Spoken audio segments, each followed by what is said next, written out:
ఇంతలో అలా పడుకున్నట్టు ఎంతసేపు నటిస్తావు కాని పైకిలే అని వినిపించిన వాయిస్కి ఉలిక్కిపడి పైకి లేచిన సాగర్ ఎదురుగా కనిపిస్తున్న 6 అడుగుల వ్యక్తిని చూసి ఆశ్చర్యపోయాడు. కాని తన ఎక్స్ప్రెషన్ కళ్ళల్లో కనిపించకుండా ఎవరు నువ్వు? నన్నెందుకు కిడ్నాప్ చేసి నీతో తీసుకొచ్చావ్ అని గంభీరంగా అడిగాడు సాగర్. నేనెవరో నీకు తెలియాలి అంతేకదా? ఇప్పుడే చెప్పిస్తాను చూడు అని ఆఫీసర్ జ్యోతి ఉన్న బోన్ దగ్గరికి వెళ్లి తన చేతిలో ఉన్న వాటర్ బాటిల్ ఓపెన్ చేసి ఫోర్స్గా ఆమె ముఖం మీద నీళ్లు కొట్టాడు కిడ్నాప్ చేసిన వ్యక్తి. దాంతో గట్టిగా అరుస్తూ గబుక్కున పైకి లేచిన ఆఫీసర్ జ్యోతి ఎదురుగా ఉన్న వ్యక్తిని చూసి ఆశ్చర్యపోయింది. అంతలోనే ఆమెకు జరిగిన సంఘటన నెమ్మదిగా గుర్తుకు రావడంతో ఎర్రబడ్డ కళ్ళతో అతని వైపు తీక్షణంగా చూస్తూ, నీకెంత ధైర్యం ఉంటే నేను పోలీస్ ఆఫీసర్ని అని తెలిసి కూడా కిడ్నాప్ చేస్తావు? నీకు ప్రాణాల మీద ఆశ లేదా అధీరా అని గట్టిగా అడిగింది ఆఫీసర్ జ్యోతి. ఆహా, అంటే ఇప్పుడు నువ్వు నన్ను చంపేస్తావా? నీకు నేను భయపడాలా అని వెటకారంగా అడిగాడు అధీరా. ఆ భయంతోనే కదా నన్ను కిడ్నాప్ చేశావ్.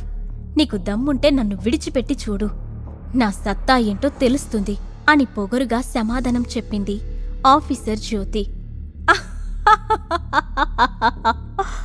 నీ మాటల గారడి మీ సెక్టార్ వాళ్ల దగ్గర చూపించు, నా ముందు కాదు.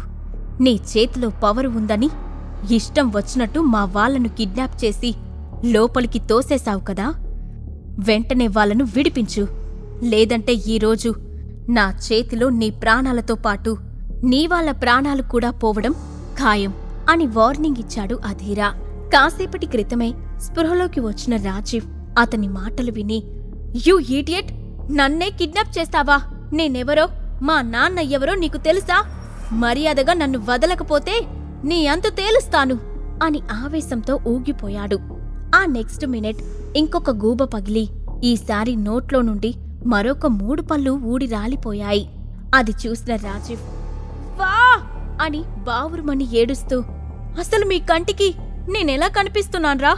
మధ్యాహ్నమేమో వీడొక గూబ పగలగొట్టి పళ్ళు రాలగొట్టాడు, ఇప్పుడేమో మీరు, అసలు పళ్ళు లేకుండా నేనెలా తినాలి అని అడిగాడు. అలాంటప్పుడు నోరు అదుపులో పెట్టుకుని మాట్లాడు. ఇష్టం వచ్చినట్టు నీ ప్రతాపం చూపిస్తే పరిస్థితి ఇలాగే ఉంటుంది అని సీరియస్గా చెప్పి ఆఫీసర్ జ్యోతి వైపు తిరిగి, నువ్వు అరెస్టు చేసిన మా వాళ్లను విడిపిస్తావా లేక నీ మనుషుల ప్రాణాలు తీయమంటావా? చాయిస్ నీదే అని ఆఫర్ ఇచ్చాడు అధీరా.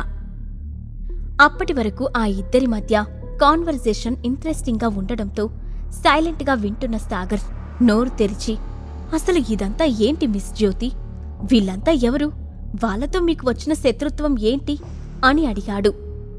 ఇతని పేరు Adheera, iron evil alliance sector member. గత కొంతకాలంగా సిటీలో వీళ్ళ సెక్టార్ ఎస్టాబ్లిష్ చేయడానికి ట్రై చేస్తున్నారని తెలిసి వాళ్ళ మీద నిఘా పెట్టాను. దొరికిన వాళ్ళని దొరికినట్టు జైల్లో పెట్టేశాను. అందుకే నన్ను కిడ్నాప్ చేశారు అని చెప్పింది ఆఫీసర్ జ్యోతి. ఆ మాటకి, ఈ సిటీలో వాళ్ళు సెక్టార్ ఎస్టాబ్లిష్ చేస్తే నీకు వచ్చే నష్టమేంటి? ఎందుకని వాళ్ళ వెంట పడుతున్నావ్ అని ప్రశ్నార్థకంగా అడిగాడు సాగర్. నేను సీక్రెట్ కింగ్డమ్కి చెందిన వ్యక్తినని తెలుసు కదా, మాకు వీళ్ళకి అస్సలు పడదు. మేము మంచి కోసం పోరాడితే వీళ్ళు స్వార్థం కోసం పోరాడతారు. ఈ మధ్యకాలంలో విస్తృతంగా డెవలప్ అవుతున్న ఐరన్ ఈవిల్ అలయన్స్ సెక్టార్ను పూర్తిగా నాశనం చెయ్యాలని టాప్ 10 సెక్టార్స్లో లీడర్స్ కంకణం కట్టుకున్నారు. కానీ దురదృష్టవశాత్తు ఈ సెక్టార్లో కూడా చాలామంది బలవంతులు, పవర్ఫుల్ స్కిల్స్ తెలిసిన వాళ్ళు ఉన్నారు. వాళ్ళ ముందు మా లీడర్స్ బలం సరిపోక వెనక్కి తగ్గాల్సి వస్తుంది. అందుకే నన్ను సీక్రెట్ ఆఫీసర్గా వీళ్ళ గురించి ఇన్వెస్టిగేట్ చేయమని పంపించారు. అందులో భాగంగానే వాళ్ళ అనుచరులను కొంతమందినే నేను అరెస్ట్ చేశాను. అందుకే నా మీద పగ పెంచుకొని నన్ను కిడ్నాప్ చేశారు అని సుదీర్ఘంగా చెప్పింది ఆఫీసర్ జ్యోతి. అదంతా విన్న రాజీవ్కి భయంతో ఒళ్లంతా ముచ్చెమటలు పోశాయి.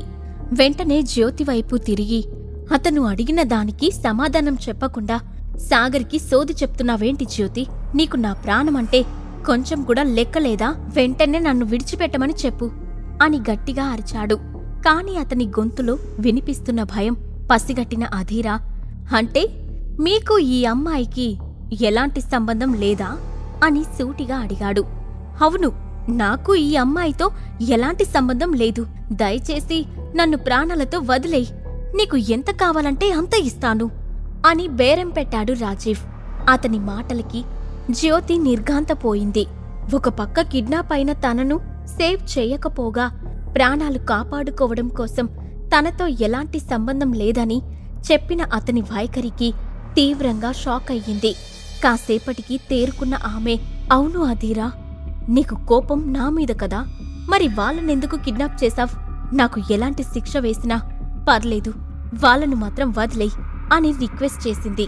సరే, నీ మాటల్ని బట్టి అతనిని వదిలేస్తున్నాను, కాని అందుకు బదులుగా నాకెంత అమౌంట్ ఇస్తావ్ అని రాజీవ్ కళ్ళలోకి తీక్షణంగా చూస్తూ అడిగాడు అధీరా. ఆ ప్రశ్నకి ఒక్క క్షణం కూడా ఆగకుండా 10 కోట్లిస్తాను, ఆ డబ్బుతో నువ్వు జీవితాంతం గొప్పగా బ్రతకొచ్చు అని సమాధానం చెప్పాడు రాజీవ్. ఆహా, నిజమా? నువ్వు ఆఫర్ చేసేది అంత పెద్ద అమౌంటా?